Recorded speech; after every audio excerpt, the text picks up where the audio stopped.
Assalamualaikum warahmatullahi wabarakatuh. Alhamdulillah, salatu wassalamu ala Rasulillah, nabiyina Muhammadin wa ala alihi wa ashabihi wa man wala amma ba'd.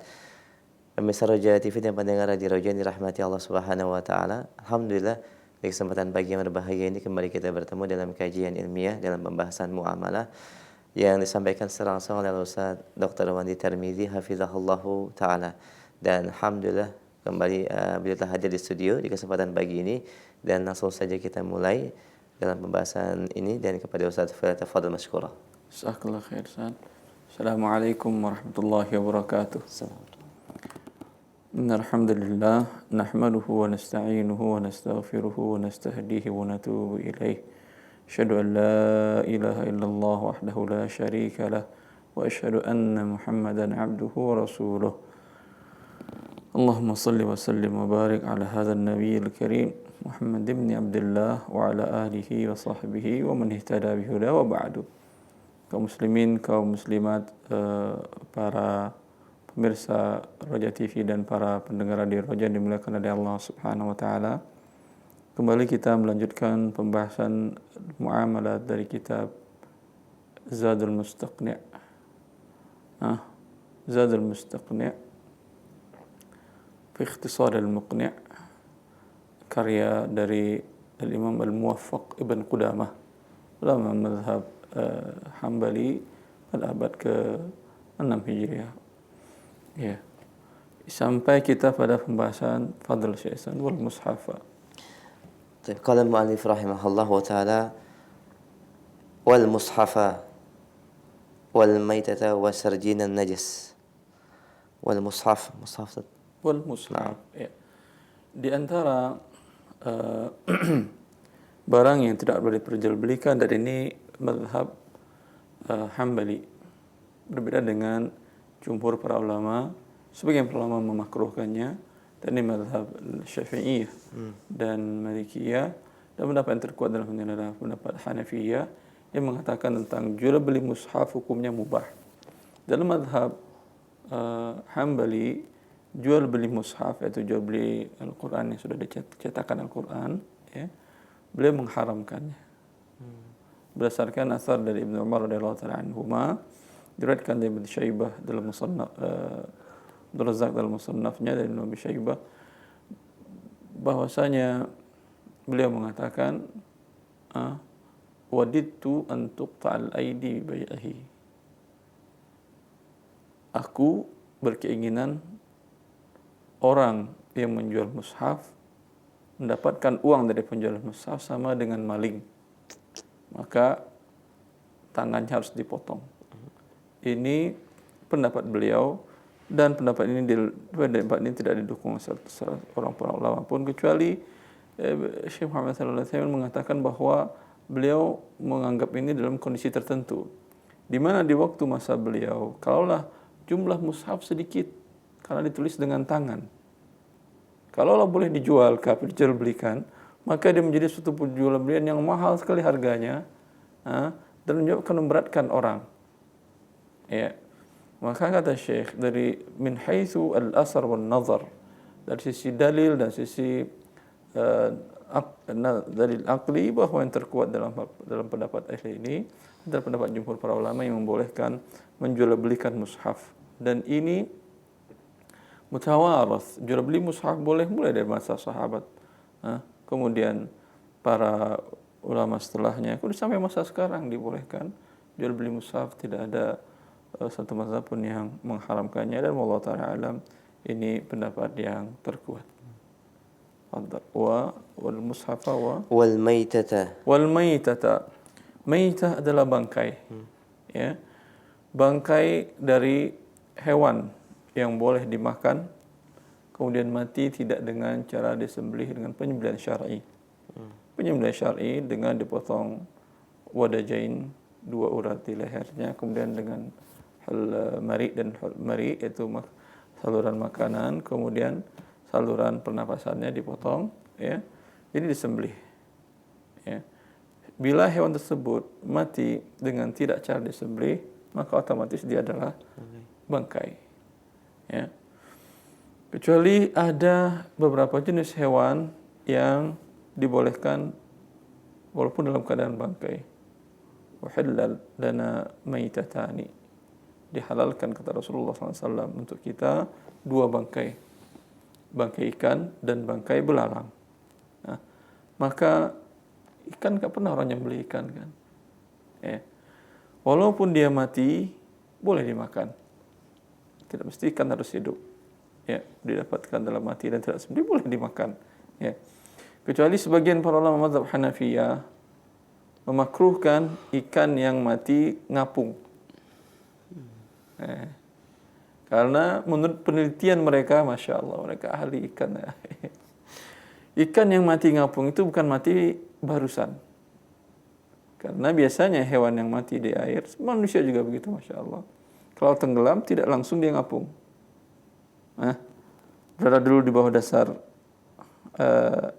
air, laut, beberapa hari baru dia ngapung. Begitu juga dengan ikan, setelah 2 hari baru dia ngapung. Dan dengan demikian, ini ikan bukan karena najis dan tidak, tapi menurut mazhab Hanafiyah, ini sudah tidak layak untuk dimakan karena sudah 3 hari sebelumnya mati, sehingga menjadi tidak layak untuk dimakan. Tapi wallahu ta'ala alam, di sebagian daerah ikan yang busuk itu yang enak dimakan. Namanya apa, Ustaz? Apa nama yang makanan yang ikan yang dibusukkan selama beberapa hari, udang atau ikan yang dibusukkan selama beberapa hari, sehingga keluar ulatnya dan ulatnya diolah sehingga menjadi belacan, Masya Allah. Dan ini pendapat yang terkuat Allah Ta'ala alam. Hanafiyah tadi, ya, mereka mengatakan tidak pantas, tapi Masya Allah kaum muslimin dan lama memakan hal ini dan bahkan sebagai pelezat makanan bagi mereka, ya, pengganti Ajinomoto yang terbuat dari kimia yang tidak bagus, ya.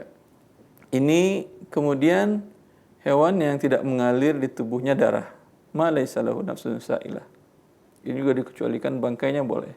Yang dimaksud dengan ma laisa lahu nafsun sa'ilah, yang tidak mengalir darah, bukan tidak ada peredaran darahnya, dia ada tapi sedikit sekali, sehingga kalau dipatahkan kakinya tidak ada darah yang mengalir. Ini maksudnya.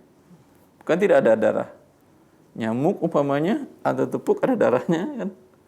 Lalat juga ada darahnya. Tapi kalau dipatahkan anggota tubuhnya atau badannya, darah tidak mengalir, tidak menetes. Ini yang dimaksud dengan para ulama ma laisa lahu nafsun sa'ilah, yaitu yang darah tidak mengalir, bukan tidak ada darah dalam tubuhnya. Ya. Maka dengan mana dalilnya hewan bangkai dari hewan yang darahnya tidak mengalir, tidak bila luka tidak mengeluarkan darah? Hadis Rasulullah sallallahu alaihi wasallam, ya. Idza waqa'a dzubabu fi ina'i ahadikum, apabila lalat masuk ke dalam bejana kalian, falyaghmishu, hendaklah dia celupkan lalat ke dalam air tersebut. Fa inna fi ihda janayhi dawa wa fil akhari shifa. Fi ihda janayhi dawa wa fil akhari dawa atau shifa. Karena sesungguhnya dari salah satu bagian sayap lalat tersebut ada membawa penyakit dan sebagian lagi ada obat penawarnya. Masya Allah, ini bagian dari mukjizat Rasulullah SAW menunjukkan bahwa wa ma yantiqu 'anil hawa in huwa illa wahyu yuha. Bahwa Rasulullah SAW tidaklah mengatakan sesuatu melainkan wahyu dari Allah. Di masa beliau mana ada mikroskop untuk menyatakan bahwa salah satu sayapnya tidak ada penyakit, salah satu lagi ada penawarnya. Kenapa beliau dengan pasti bisa mengatakan demikian? Dari Allah Azza wa Jalla. Pada abad ke-19 Hijriah, sebagian para peneliti di Mesir, mereka meragukan hadis ini karena hasil mikroskop yang mereka dapatkan di waktu itu, yang ada pada sayap lalat itu baru penyakit saja, karena dihinggap di tempat-tempat yang kotor, ya. Setelah itu manusia menemukan mikroskop lebih detail lagi dan ternyata subhanallah, memang di salah satunya ada obat penawar, ada jenis antibiotik penawar dari seluruh hama-hama yang ada di yang lainnya. Wa ma yantiqu 'anil hawa in huwa illa wahyu yuha. Masyaallah, fadhil Syekh. Wasarjin najis, dan pupuk dari najis. Ya, yang pupuk dari najis juga tidak boleh perjualbelikan. Ya. Pupuk dari najis ini adalah pupuk tinja manusia. Adapun pupuk kandang, Masya Allah Ta'ala, khilaf para ulama dalam hal ini, pendapat yang terkuat dalam hal ini adalah boleh pupuk kandang diperjualbelikan karena tidak termasuk najis. Berdasarkan hadis Uraniyin. Hadis Uraniyin adalah sekelompok orang dari Bani Urainah datang ke Madinah dan menyatakan keislaman mereka. Kemudian ternyata mereka terkena wabah penyakit di kota Madinah. Ya. Allah Ta'ala alam, sebagian para ulama mengatakan bahwa penyakit itu sama dengan penyakit malaria sekarang. Ya, dulu di Madinah banyak nyamuk malaria, ya, sampai Abu Bakar dan Bilal pun terkena penyakit tersebut, dan kemudian Rasulullah mendoakan kepada Allah agar wabahnya dipindahkan ke Juhfah. Semenjak itu tidak ada lagi wabah penyakit ini. Mereka terkena orang ini tersebut terkena wabah penyakit malaria, ya. Lalu Rasulullah SAW menyuruh mereka untuk meminum air susu onta dicampur kencingnya. Setelah mereka minum, sembuh mereka dan sehat. Dan melihat onta tersebut banyak jumlahnya dan pengembala cuma satu, karena onta zakat yang belum dibagikan, karena semuanya sudah mendapat jatah. Para fakir miskinnya ini adalah dikembangkan dalam rangka sampai ada mustahik daripada zakat tersebut. Mereka ambil sebagian onta zakat tersebut, dan ketika Rasulullah SAW mengetahuinya, Rasulullah mengirim para sahabat untuk mengejarnya, dan Rasulullah menyuruh para sahabat mendapatkan orang-orang Uraniyin tadi yang murtad tadi dengan perbuatannya membunuh penjaga zakat dan membawa onta-onta zakat, dibunuh dan dilakukan tindakan yang sama seperti perbuatannya. Sebagaimana dia tusuk mata dari penjaga zakat tadi, ya, dan dia potong tangannya dan kakinya, maka itu yang dilakukan Rasulullah kepada mereka dan mereka mati di padang pasir dalam keadaan haus. Cukup saya. Baik, jazakumullah khair Ustaz atas penjelasan, dan pendengar dan pemirsa Roja TV, demikian beberapa poin dari barang-barang yang tidak diperbolehkan untuk dijual belikan. Dan untuk memperdalam pembahasan, kami membuka sesi tanya jawab. Bagi Anda yang ingin bertanya, silahkan di line telepon 0218236543 dan pertanyaan pesan singkat di 0819896543. Kita berikan kesempatan via telepon, silahkan. Halo. Waalaikumsalam warahmatullahi. Dengan siapa di mana? Dengan Nur di Sulawesi. Iya, silahkan Ibu. Silakan. Bertanya tentang warisan, Ustaz. Tentang warisan. Waalaikumsalam warahmatullahi wabarakatuh. Silahkan Bu. Iya, ini sudah pernah saya tanyakan, tapi saya belum paham tentang pembagiannya. Kenapa? Semasa orang tua kami dia punya 6 kapling tanah. 6 type.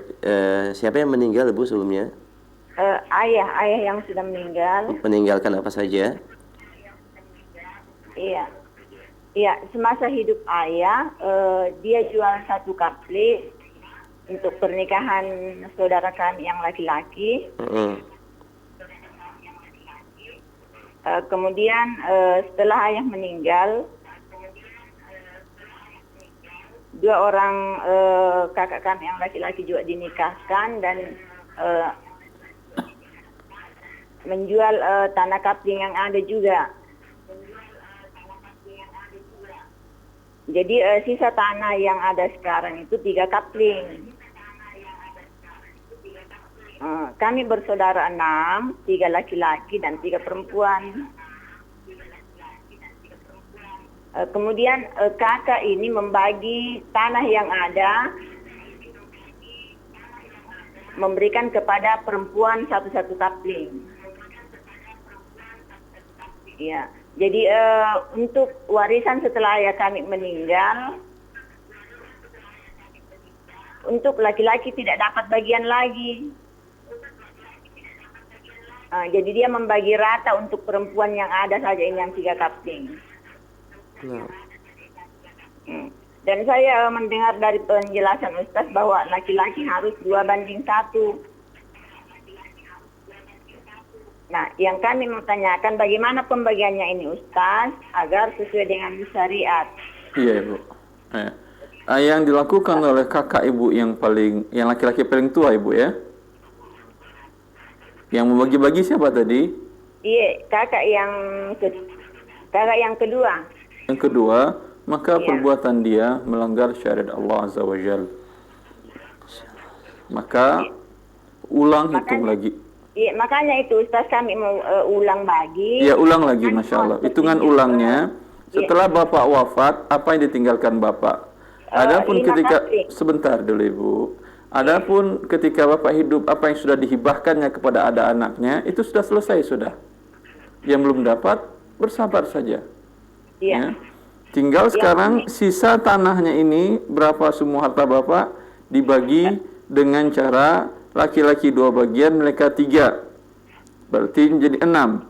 Ditambah 3 anak perempuan berarti menjadi 9. Maka hartanya semua dibagi 9. Laki-laki mendapatkan 2/9, 2/9, 2/9. Perempuan 1/9, 1/9, 1/9. Istri dari bapak atau ibunya Anda masih hidup atau sudah meninggal? Masih hidup Ustaz. Ibu istrinya dapat 1/8. 1/8 sisa ada 1/8 tadi baru dibagi 9. Paham Ibu? Terus ini Ustaz kena aja berarti yang dibagi yang 5 kapling tadi. Apa?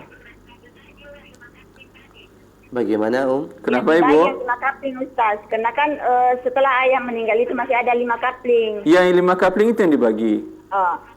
Istri dapat 1/8, sisanya 7/8 dibagi 9 tadi.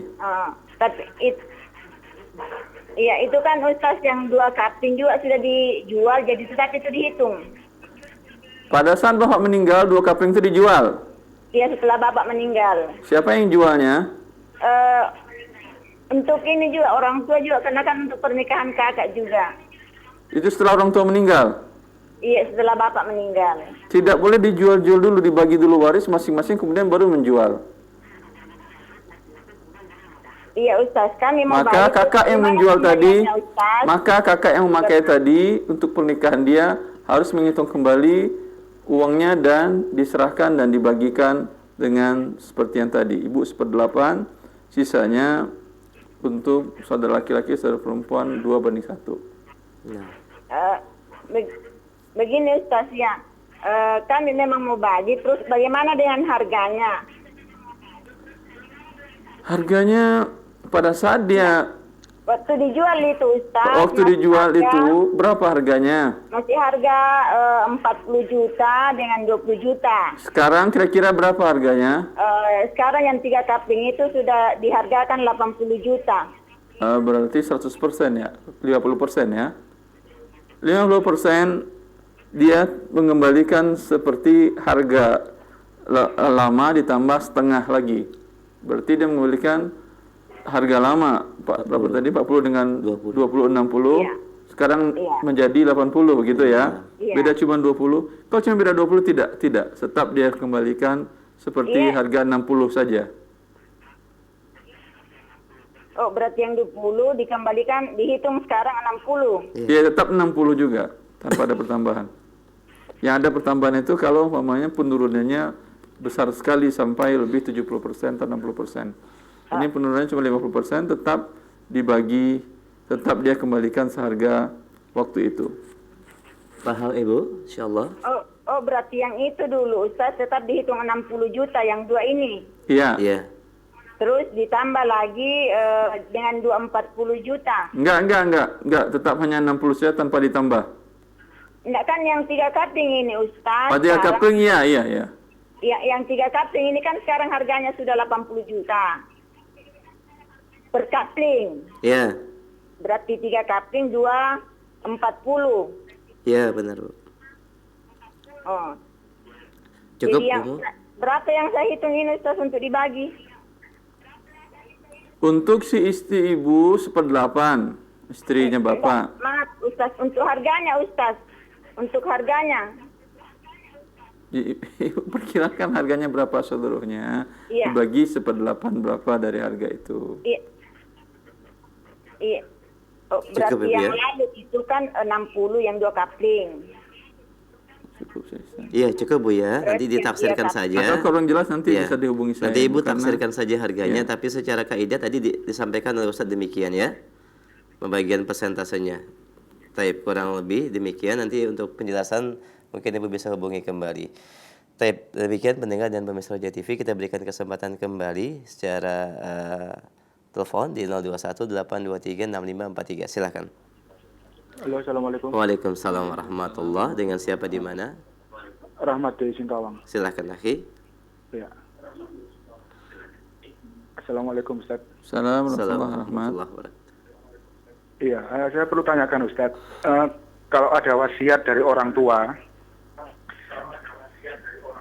sementara kita juga harus menjalankan akidah. Apa? Ada wasiat dari orang tua perihal warisan. Ah. Sementara akidah juga ada pembagiannya.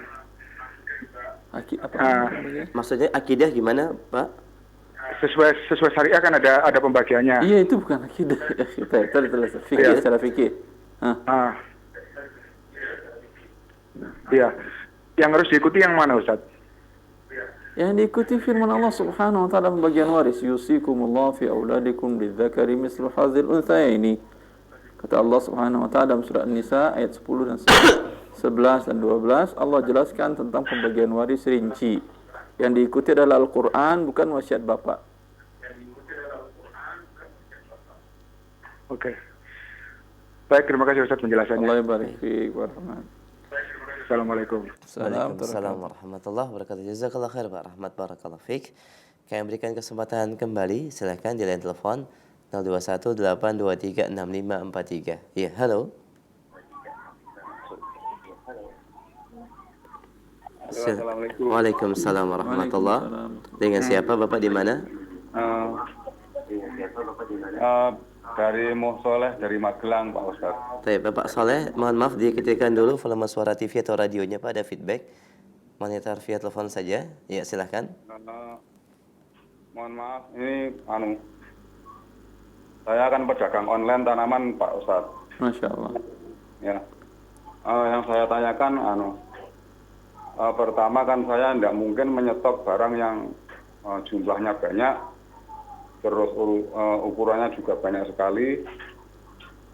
Jadi intinya saya nggak bisa menyetok gitu Pak. Sementara saya pasang iklan itu keseluruhan itu Pak, seluruh jenis dan seluruh ukuran itu saya pasang iklan semua. Padahal barang belum Anda miliki. Belum. Hanya sebagian saja Pak. Ya. Jadi saya pernah mendengar bahwa barang yang belum dimiliki tidak bisa dijual gitu Pak. Iya, itu Rasulullah mengatakan la tabi' ma laysa indak, kata Rasulullah. Jangan kau jual barang yang belum kau miliki. Ya terus masalahnya saya minta solusi dari Bapak agar jual beli saya itu tidak mengandung riba. Itu yang saya tanyakan. Pertama, yang dinamakan transaksi itu saat berbayar atau tawar menawar, pertama itu Pak. Iya. Terus kedua, saya transaksinya kan pakai ATM Pak. Jadi untuk menghindari Pak Saleh, coba dengar solusi dari saya. Ya. Tapi jangan matiin teleponnya ya. Solusinya, karena Anda untuk barang yang sudah Anda miliki, boleh lakukan akad transaksi. Akad transaksi tersebut di aplikasi Anda saya jual, dan dia mengatakan saya beli dan saya kirimkan uangnya. Itu boleh. Untuk yang belum Anda miliki barangnya, masih di tangan produsen atau supplier, maka jangan Anda buat akad jual beli. Buat dalam lembaran pengisian formulir Anda, mengisi formulir ini bukan menyetujuinya, bukan berarti akad penjualan dari saya, ya, tapi baru sifat penawaran. Setelah dia akadnya nanti setelah kami proses begitu.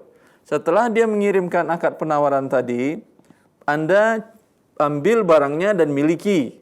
Baik sudah Anda beli tunai dengan akad atau beli tidak tunai dengan akad dengan khiyar syarat agar pada saat dia nggak jadi bisa Anda kembalikan barangnya. Maka kemudian setelah barang Anda terima, Anda pindahkan ya, dan setelah terima bawa ke tempat Anda, maka ketika itu Anda keluarkan aplikasi sekarang kami jual. Pada saat itu minta uang dari dia.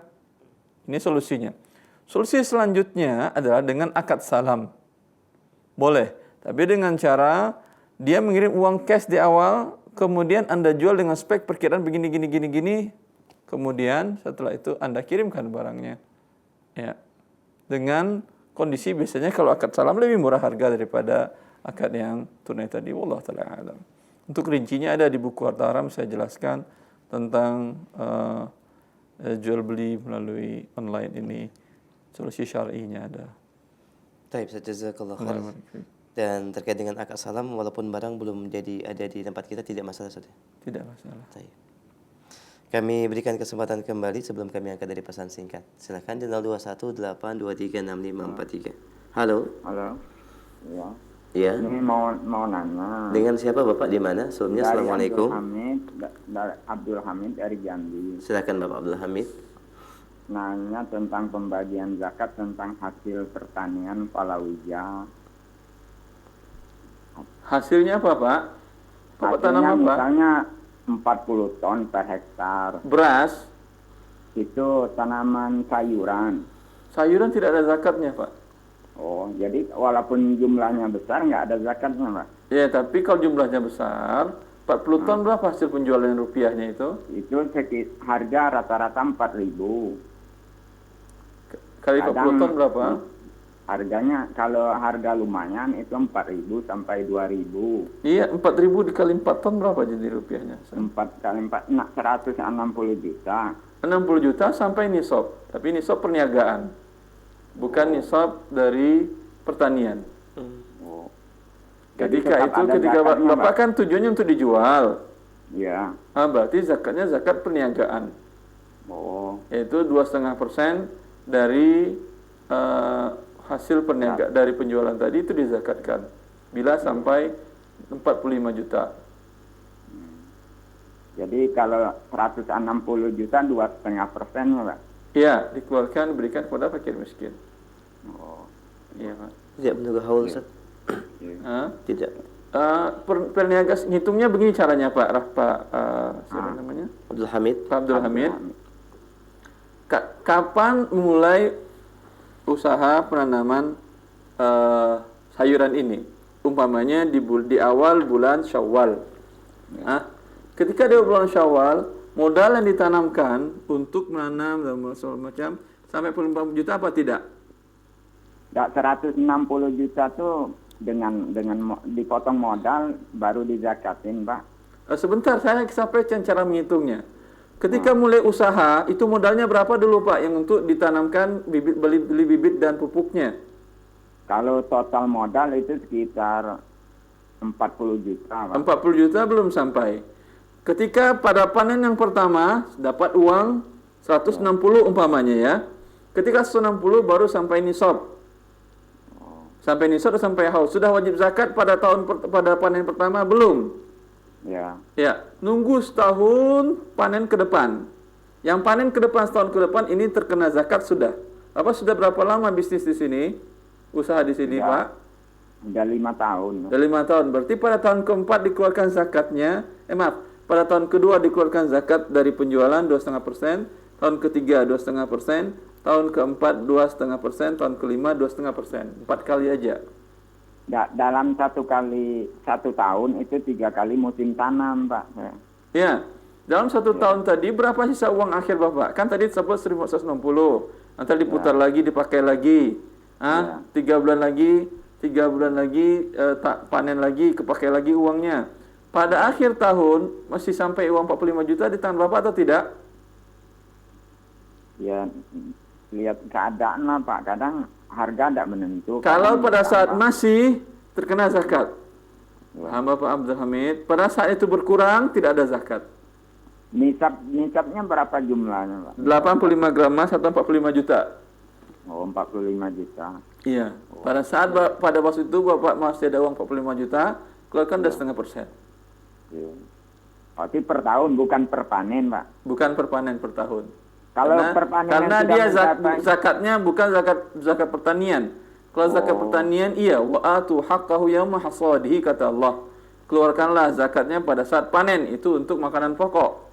Tapi sekarang Bapak makanan bukan makanan pokok, tapi dia diperdagangkan dan sampai nisab.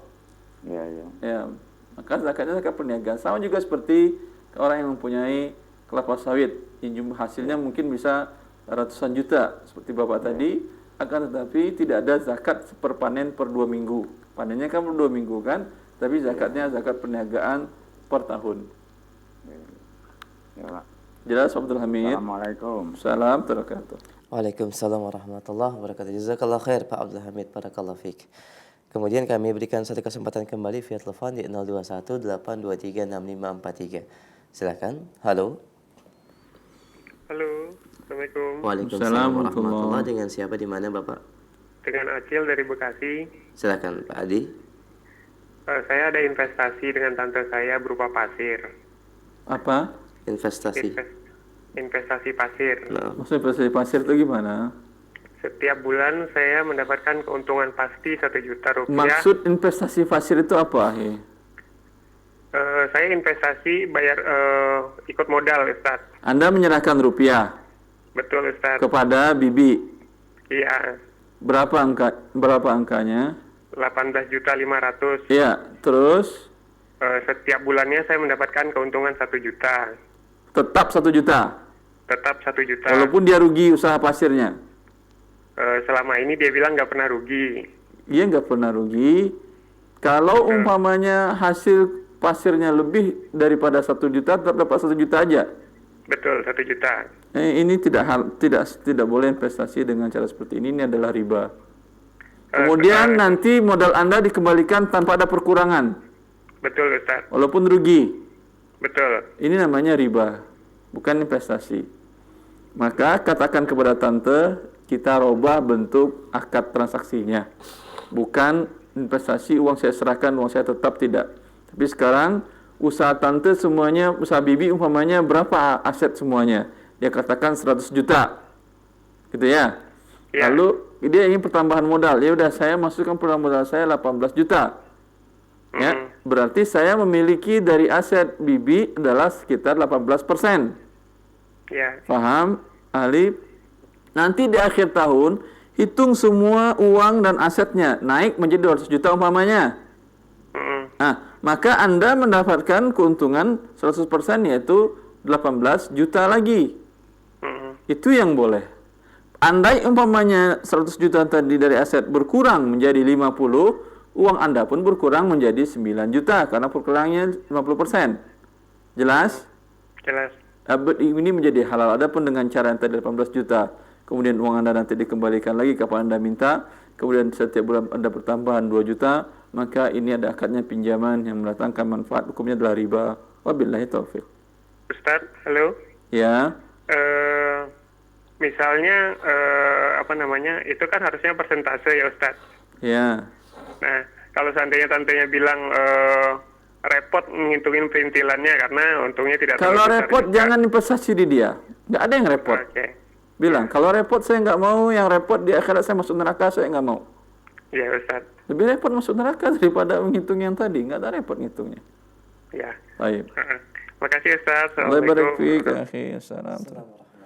Ya, saham internasional miliaran orang yang jutaan para investornya, mudah bagi mereka menghitung berapa hak masing-masing dan berapa tambahan dan pengurangannya. Apalagi cuma sekitar beberapa orang saja dalam investornya. Sangat mudah insyaAllah ta'ala. Baik, selanjutnya kami akan angkat pertanyaan dari pesan singkat. Assalamualaikum warahmatullahi wabarakatuh. Assalamualaikum. Ustaz, saya mendapatkan sebuah hibah dari orang tua, akan tapi tidak ada persaksian dari yang lainnya terkait dengan hibah harta yang diberikan ayah ketika hidup. Bagaimana hukumnya? Afwan, hibah ketika orang tua hidup untuk salah satu anaknya saja, yang lain tidak dapat hibah, maka ini adalah hibah yang zalim. Rasulullah mengatakan ittaqullah wa'dilu baina auladikum. Bertakwalah kalian kepada Allah dan berbuat adillah dalam pemberian hibah. Terlebih lagi hibah ini belum diterima oleh si anak dan keburu bapak meninggal, maka hibahnya batal dan menjadi harta waris. Tidak bisa dia kuasai. Berdasarkan perkataan Abu Bakar radhiyallahu anhu kepada Aisyah radhiyallahu anha, bahwasanya dia mengatakan, ya bunayyati kuntu nahaltuki 20 juzadha nakhlin. Aku pernah dulu menghibahkan kepadamu kebun korma yang penghasilannya sebanyak 20 wasak. Tetapi kamu tidak menerimanya, tidak kamu olah, pokoknya tidak kamu terima. Sekarang menurutku aku sudah waktunya akan meninggal, maka karena hibat sebelum kau terima, maka dia menjadi waris dan dibagi kepada ahli waris saudara-saudarimu juga. Allah ta'ala alam. Jazakallah khair. Dan Allah barik fiik, Syekh. sama pertanyaan juga dengan pemberian kebun karet dari ayah sebelum meninggal tapi tidak disaksikan. Berarti pemberian kebun karet tersebut Sama seperti batal, yang tadi. Ustaz ya?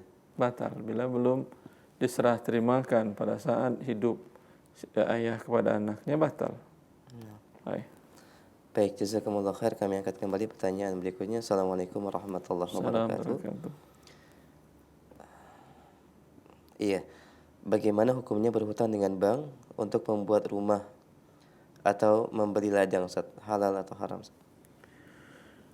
Bila yang dimaksud adalah bank konvensional, yaitu Anda meminjam dana dari mereka sejumlah uang, kemudian dikembalikan uang berlebih, maka akadnya adalah riba. Ya. Maka Allah telah memberikan ancaman kepada para pelaku riba dengan sangat berat sekali. Ya. Oleh karena itu, bila sudah terlanjur, tutup hutang riba secepatnya. Ya. Allah Ta'ala. Baik. Jazakumullah khair. Kami angkat kembali pertanyaan berikutnya.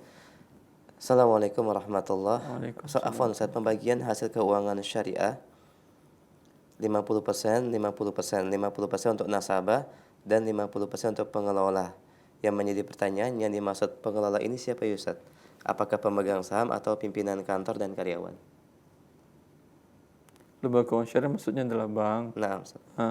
Siapa yang maksud pengelola di sini? Nah. Bank tidak akan mengelola, dia tidak punya usaha dia. Dia akan menyerahkan kepada pengusaha yang lain untuk dikelola pengusaha tadi.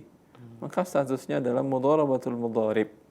Dia sebagai pengelola kepada si nasabah, penabung, kemudian kepada pengusaha yang sesungguhnya, produsen sesungguhnya yang mengelola dana ini, dia statusnya sebagai pemilik dana juga mewakili si para penabung. Dan ini dibolehkan berdasarkan fatwa dari Al-Majma' Al-Fiqh Islami, Lembaga Fikih Internasional, dan perkataan para ulama tentang mudharatul mudharib adalah boleh, yaitu seorang mudharib, pengelola yang mewakili pengelola yang lain, yang mewakili dana dari pemilik sesungguhnya. Wallahu ta'ala alam. Jazakumullah khair. Kami angkat kembali dari Bapak Yus di Aceh. Ya. Apakah ada kewajiban kita untuk mengeluarkan zakat apabila kita menjual sebuah rumah, Ustaz? Wallahu ta'ala alam, dilihat. Kalau rumah yang Anda maksud adalah rumah yang ditempatin satu-satunya, kemudian dijual karena satu dan lain hal, umpamanya ingin pindah ke rumah yang lain yang lebih dekat dari orang tua umpamanya, atau lebih dekat dengan tempat kerja lainnya, atau lebih dekat dengan kota dan lain-lainnya, ya, maka ini dijual walaupun belum terjual dalam 2-4 tahun, baru terjual, tidak ada zakatnya. Karena di rumah yang dipakai, bukan rumah investasi. Tapi kalau Anda punya 2 rumah, rumah satu dipakai, rumah ini hanya sekedar investasi saja, kadang disewakan, ya. Kemudian pun ketika dibeli tanahnya tujuannya adalah investasi, yaitu untuk suatu saat ketika butuh dijual. Ini tujuannya adalah investasi. Maka ketika Anda menjualnya, ya, dan diinginkan adalah pertambahan harga tentunya, ya, maka dengan demikian ini menjadi harta perniagaan. Ketika semenjak diiklankan, ya, sampai tahun pertama belum laku, hitung zakat sekali. Pada tahun kedua baru laku, maka bayarkan zakat sekali. Wallahu ta'ala alam. Baik, jazakallah khair. Kami angkat kembali pertanyaan berikut dari pesan singkat. Assalamualaikum warahmatullahi wabarakatuh. Salam. Anda ingin membersihkan uang tabungan di bank konvensional. Sebaiknya uang lebihan atau bunga, apakah boleh saya sedekahkan ke masjid atau fakir miskin? Ustaz, dari Abu Askar di Tangerang. Allah barik fik Abu Askar. Bila ingin bersihkan diri dari riba, Allah Ta'ala ja'ahu mau'izatun min rabbi fantaha falahu ma salafa wa amru ila Allah. Siapa yang datang kepada dia peringatan Allah, baru tahu dia sekarang riba adalah haram, fantaha, maka Allah katakan berhenti. Apa artinya berhenti dari menabung di bank konvensional? Tutup rekening. Itu baru berhenti. Ketika ditutup rekening, berarti sudah berhenti, ada sisanya. Fa in tubtum falakum ru'usu amwalikum. Ketika itu ada uangnya, yang kata Allah Subhanahu wa taala, bila kalian bertaubat, maka untuk kalian hanya pokok uang kalian saja, yaitu nominal dari uang yang kalian setorkan. Adapun pertambahannya itu adalah riba, bukan hak kalian, boleh diberikan kepada fakir miskin atau ke maslahat umum. Wabillahi taufik. Jazakumullah khair, dan kami masih ada waktu, Ustaz? Fadhal. Baik, kita berikan kesempatan via telepon, silakan di 0218236543. Baik, halo. Halo, assalamualaikum. Waalaikumsalam warahmatullahi. Dengan siapa di mana, Umum? Dengan Dina di Jawa Tengah. Silakan Ibu Vina. Ya, Ustadz, saya mau nanya. Saya kan dagang, saya buka toko. Apa Nah, Ibu? itu Dagang? Saya dagang, ya saya dagang. Saya buka toko di rumah. Nah Ya. itu ada orang ke rumah, dia bilang, Bu, nanti saya bawa pembeli ke sini, tapi saya dikasih hasil ya 5.000 per potong. Tuh. Terus? Terus saya bilang iya. Terus benar, dia sorenya datang sama temennya. Iya. Temennya jadi beli. Tapi temennya itu saya kasih nota lain. Udah saya naikkan 5.000 per potong sesuai permintaan yang bawa orang tadi ini. Terus? Lah terus nanti kalau orangnya sudah pergi, sudah bawa barangnya, lah orang yang tadi kan datang ke saya. Ya. Saya kasihkan, misalkan belinya 2 kodi, berarti 5.000 kali 2 kodi, itu uang saya kasihkan ke dia. Iya. Itu halal apa haram, Ustaz? Halal. Oh halal, Halal. alhamdulillah. Karena dia minta izin dulu dari awal. Yang tidak halal, kalau dia main bawa orang saja, setelah jadi belanja dengan orang penjualan orang tersebut, dia nagih ke ibu, itu tidak halal. Oh, Kalau kecuali ibu redho, berarti ibu sedekah ke dia. Tapi kalau ini dari awal, dia membuat akad dengan ibu, ya sebagai samsara, sebagai pembawa perantara untuk membawa pembeli. Wallahu ta'ala. Oh, boleh. Terus misalkan dia minta nota kosong, saya kasih boleh, Ustaz? Nggak boleh, nanti digunakannya untuk menipu. Oh, berarti kalau nota kosong tidak boleh, tapi kalau akad dulu dari depan boleh? Boleh. Oh gitu, oh ya. Terima kasih banyak, Ustaz. Allah barik fiik, Ibu. Jazakallahu khairan. Wa iyyakum. Assalamualaikum. Assalamualaikum warahmatullahi wabarakatuh. Jazakallahu khair Ibu Vina, barakallahu fiik. Kami terima kembali via telepon, silahkan di 0218236543. Halo. Silahkan. Waalaikumsalam warahmatullahi. Dengan siapa di mana? Saya Ibu Entin dari Sumedang. Silahkan Ibu Entin. Mohon maaf Ibu, mungkin dikecilkan dulu volume suara TV atau radionya, ada feedback. Agak sedikit terganggu sinyalnya, silahkan. Saya istri yang ditinggal suami. Ya. Kemudian saya punya anak 6. Dan itu barang suami itu karena nama di sertifikatnya masih dia, maka saya sudah di. Mohon maaf Ibu, agak terputus-putus. Halo, mohon maaf. Ya. Saya diulangi kembali. Saya punya anak 6 ditinggal suami. Suami meninggal. Ya. Laki-laki 2. Laki-laki 2, kemudian Perempuannya 4. perempuan 4, iya. Karena sertifikat tanah itu nama saya gitu. Sertifikat nama ibu. Ya. Tapi saya tidak harus bagaimana itu pembagian warisnya, apakah saya Sebentar, bapak ibu dari suami masih hidup? apa? Bapak dan ibu suami masih hidup? Oh sudah tidak ada, semua pihak juga sudah tidak ada. Ya, kalau tidak ada, ibu dapat 1/8. Ya. Ya, 7-nya dibagikan kepada 2 anak laki, 4 anak perempuan berapa? 4? 4, berarti dibagi 8. Ya, 7-nya dibagi 8. 8 kali 8, 64.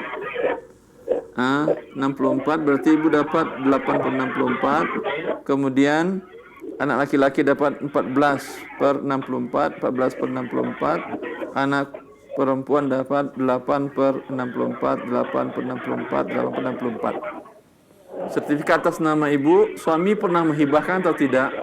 Nggak pernah. Ustaz, ini juga saya punya perusahaan, ini kandang ayam. Sebentar dulu ibu, suami tidak pernah menghibahkan kan ya? Hanya pinjam nama ibu aja kan ya? Iya, iya. Ya kalau gitu dibagi seperti yang tadi, dibagi 64. Terus? Terus suami meninggalin kandang ayam yang biasa dikelola sekarang. Kandang ayam yang? Ya, kandang ayam bertelur itu pedaging. Iya, dijual, dinilai harga kandang yang tersebut. Berapa umpamanya? Harga umpamanya 10 juta dibagi 64 juga.